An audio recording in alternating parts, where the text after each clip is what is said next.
we go. We got another Smoothies with Rufus. Today we have the famous Lance Goyke. And Lance is a guy that to me, has a really interesting story to tell about learning. He's one of the smartest guys I know. And he's also has the most varied interests of anybody I've ever met. And but he's also a great coach, and he's got lots and lots of really good knowledge. And so I'm gonna introduce you to Lance Goyke. And Lance, why don't you start off and tell us a little bit about yourself, and we'll kind of take it from there, I guess.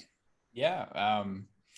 So, man, I started working out in high school for ice hockey. I was really into hockey, really wanted to, I don't know, I grew up in the time where you could be anything you wanted to be, quote unquote.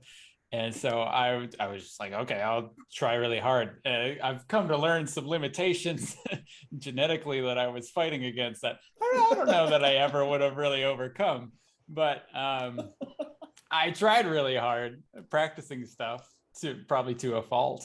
And I worked out, and I was really diligent about working out, and I kind of just fell in love with it. So started reading a lot about it. It's kind of one of the first things that I really dove into. And I don't know, I just kept doing it. It became more important than playing hockey. And when I couldn't keep playing in junior hockey after high school, I don't know, got really into powerlifting, really into weightlifting some more, and kept going. So fast forward to joining a gym in Indianapolis that happened to be run by these guys who made some products that I was buying and watching at the same time. It was a good fit. They kind of took me under their wing, and I studied in Indianapolis for a long time as I was living there, really close to them. And a couple years ago, I decided I needed a change of pace, and I moved out to California, to the West Coast, in the San Francisco Bay Area. Started coaching privately, spread my own wings, and also through a company called Exos, which was contracted by a company called Google, where I train people who work at Google. More recently, we've relocated to the hot, I would say lovely, but I'm going to leave it at hot, Phoenix, Arizona, which has been fine, but it's been hot. As long as you got air conditioning. Oh yeah, exactly. As long as I stay inside, which I'm really good at doing, it's fine. And I train people totally remotely, make websites for people, sometimes for myself as well. And that's kind of my other side hobby, but I'm totally remote, living that remote life. Wow. We asked you this question because you do a really good job of taking some of the more mainstream fitness concepts and breaking them down in a simple way without kind of losing too much of the, like, how complex it can be in the message. And so do you want to kind of talk about how you kind of create your content in that way and why that's important to you? Yeah. I'd love to, actually. I'm pretty excited about this question. That's a great question, Corey. So I just talked to Michelle Boland about this earlier this week, because her and I are in very similar paths, where we're kind of like the exercise movement specialist thing. We both got exercise databases and stuff that we've been compiling, and we're really particular about how you do exercises and what exercises you pick.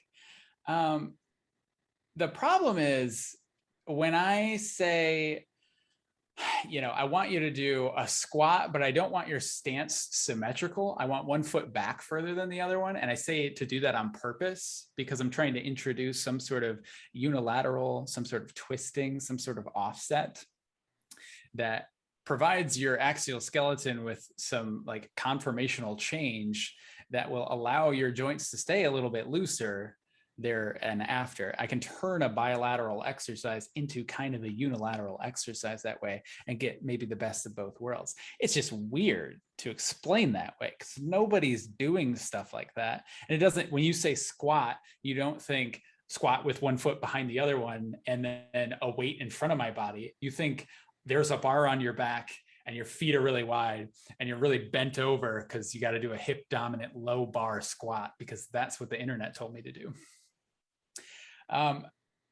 I think it's easy for people like Michelle and I and the 10 other people listening to this podcast to say,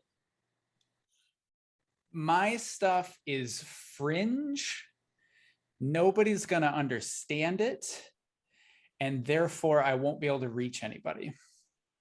And I think to some point, like if I accentuated a video that was called, this is the offset squat, maybe with an ipsilateral offset load, like that video will get no clicks because nobody is looking for that. Nobody knows that they need that. What these people need, these people being me, you need to lead this, you need to meet them first where they are, what they are looking for. And you need to understand what kind of pain they're dealing with, not necessarily physical joint pain, but emotional pain of not being where they want to be. And you need to then take them to where they want to go. And sometimes you can sprinkle in where they need to go. And so the scenario here is, if I really want to teach somebody about an offset squat for this example, I can't say this is the offset squat. What I need to say is, here's how to do a squat the way that you look at it. And or the way that you know it to look, the way that you know it to appear. This is me hypothetically talking to somebody who is searching the internet for how to squat, right? That person wants to hear from Mark Ripito that I need to put the bar on my back and I need to stand and I need to lead with my lumbar, I think he used to say,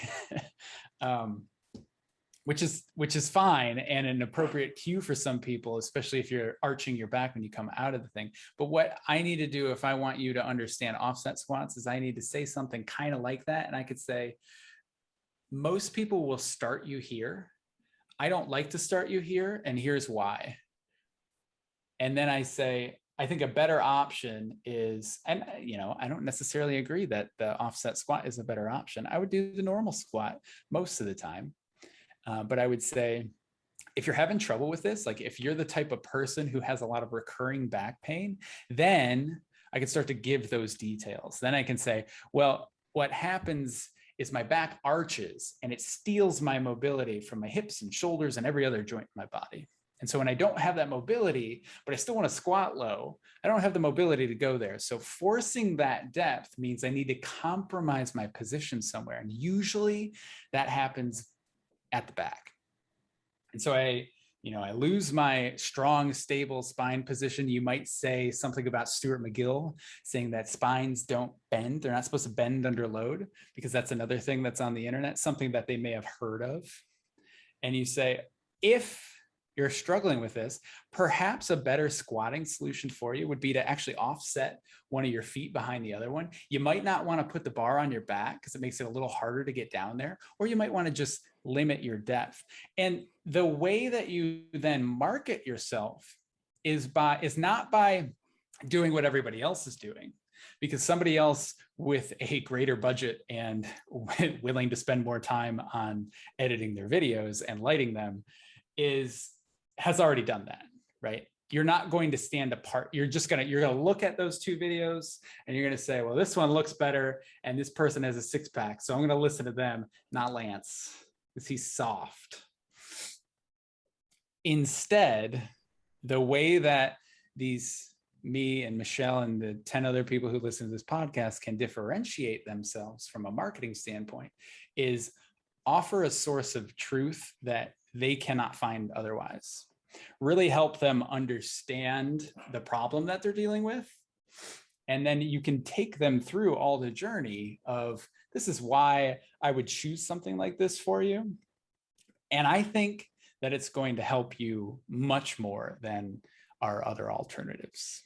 And that way, I don't have to dumb down the videos that I talk about, but I do have to be very particular about, the first thing they see is the video thumbnail. Like if we're talking about YouTube, for example, the video thumbnail is like the most important thing because it catches their attention. And that it has to be kind of sleazy a little bit, or it has to kind of dictate what's going to go on in this video so that they can understand what to expect.